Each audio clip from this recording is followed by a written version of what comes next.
So yun guys, magandang umaga. Welcome back sa aking GNS3 project. So meron lang ako ipapakita sa inyo na ginawa ko. So wala nang paligoy-ligoy pa, umpisahan na natin. So meron ako dito Windows Server. Ito yan. Na-install na natin ng Active Directory, DNS. Tapos gumawa na rin ako ng basic shared folder. Okay. So, sa domain na yan, ginoin ko yung production PC. Yan, naka-join na. Production PC, HQ Lab. Okay. And then, yung server, siya na rin yung primary DNS ng ating mga client ito. Para ang mangyayari is, halimbawa si production PC, magbabrowse siya ng google.com, check ng PC na to yung host file niya kung meron doon google.com. So kung walang google.com doon, i-forward niya yung query or DNS request or DNS query dito sa server. Okay. So, yung server, i-check niya kung meron siyang cache or meron naka-configure sa kanya na google.com, tapos google.com na may nakamap na IP, i-check niya. Kung wala, i-forward niya yung query sa kanyang forwarders. Okay, so, yung forwarders na ito, Windows Server, configure yan dito sa kanya. Puntahan natin yung DNS Manager. Forwarders. So, dito niya ipo-forward yung mga DNS queries na wala sa kanya locally or hindi niya alam puntahan or hindi niya alam ma-resolve. Okay? So, ngayon, ang mangyayari, pag na-forward na ni server, which is dito kay 8.8.8, syempre, babalik yung traffic dito sa kanya.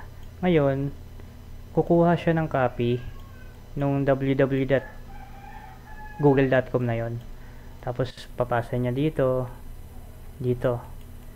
So ngayon, si PC rin maggagawa rin siya ng copy ng google.com niya dito. So bali next time magbo-browse si production PC, hindi na dadaan dito sa server.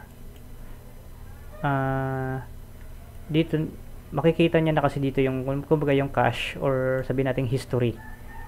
Okay, so ngayon kung mag-clear browsing, kung i-clear mo yung browsing history mo rito, tatanungin niya si server, si server meron siyang kopya nun, so babalik na lang sa kanya, hindi na dadaan ng public DNS. Okay, so yun lang yung base sa pagkakaalam ko. Pwede nyo akong i-correct kung may mali or kulang sa sinabi ko, okay? Then, syempre, Active Directory, Domain Controller, ano bang purpose? Lahat ng computer na naka-join sa domain natin, gaya na itong mga to, yan, is from the name itself, Domain Controller, kukontrolin niya itong mga PC na to. Paano niya kukontrolin? Kukontrolin niya yung credentials, username and password, kung ano yung files na pwedeng i-access at i-edit, kung ano yung mga resources na pwede nilang ma-access, ganun. Okay? Tapos pwede rin tayo gumawa ng group policy, ililimit natin yung pwedeng gawin ng mga user dito sa kanilang mga PC, pwedeng i-hide natin yung mga pwedeng makasira sa mga computer. Halimbawa yung drive C kung saan naka-install yung OS, tapos syempre nandun yung pinaka-critical, yung System32, pwede natin i-block yung access nila doon or i-hide yung drive C. Okay, so pwede rin tayo mag-set sa mga PC na to ng login attempt, yung pag nagkamali, tatlong beses silang nagkamali ng login, maglalak yung account. Okay, so ngayon ipapakita ko yung production PC na meron siyang internet, nakakapag-browse siya. ito, check natin, close ko muna to. So CMD muna tayo ipiping ko si google.com. Diba napiping ko si google.com. Try naman natin i-resolve yung kanyang domain name into IP. nslookup www.google.com. Okay, so ito yung website, google.com. Ito yung IP, diba? Nakita na natin yung IP ni google.com, pero maraming IP yan, nagbabago-bago yan. Para saan nga ba kasi yung DNS? Kasi nga itong IP na to, pwede mo yan ma-access dito sa sa browser. Okay, pwede mo yan ma-access dito direkta. Pakita ko sa inyo 142.251 142.251.221.4. Oh, yan, di ba? Google.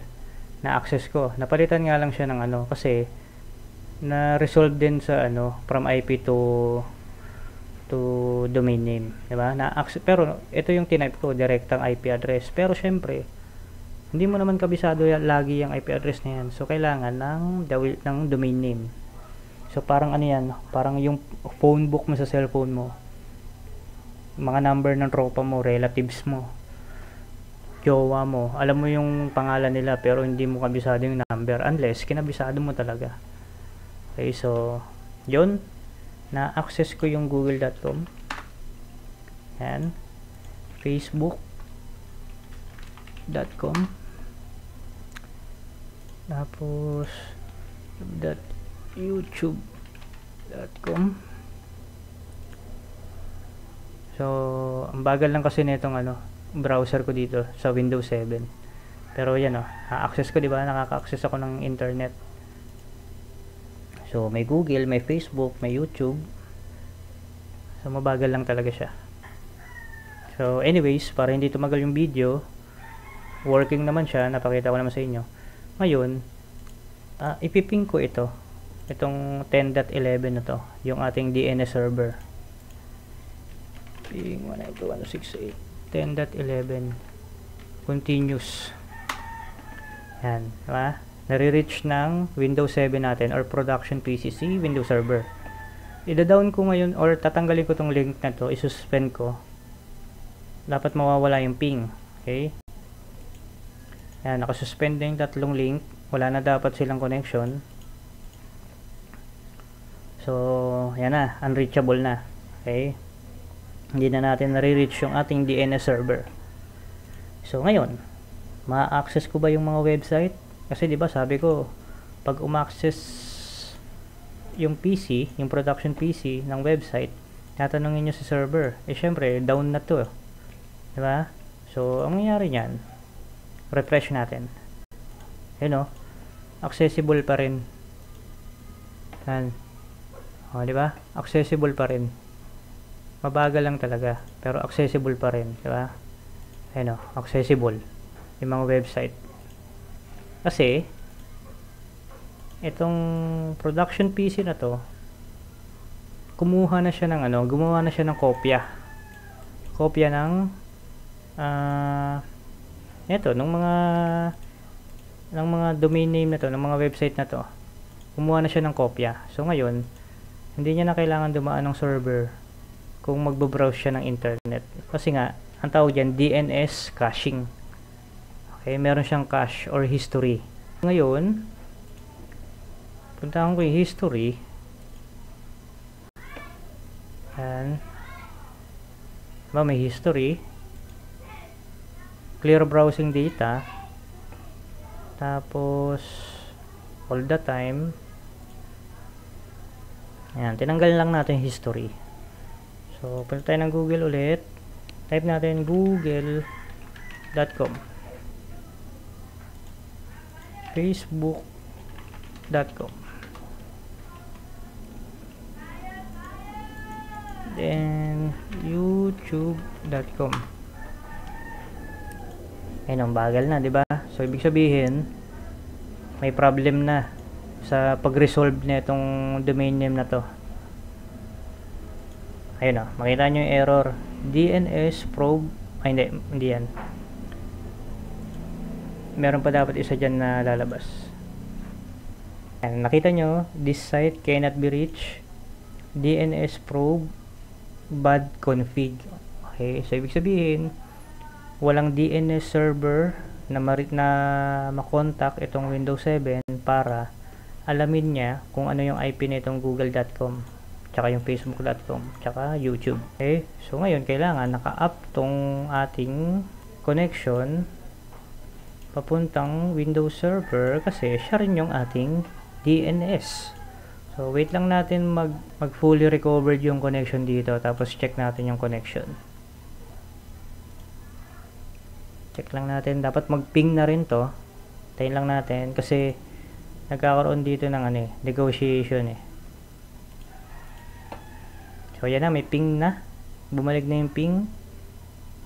Ayun biglang accessible na Ayun YouTube, Facebook.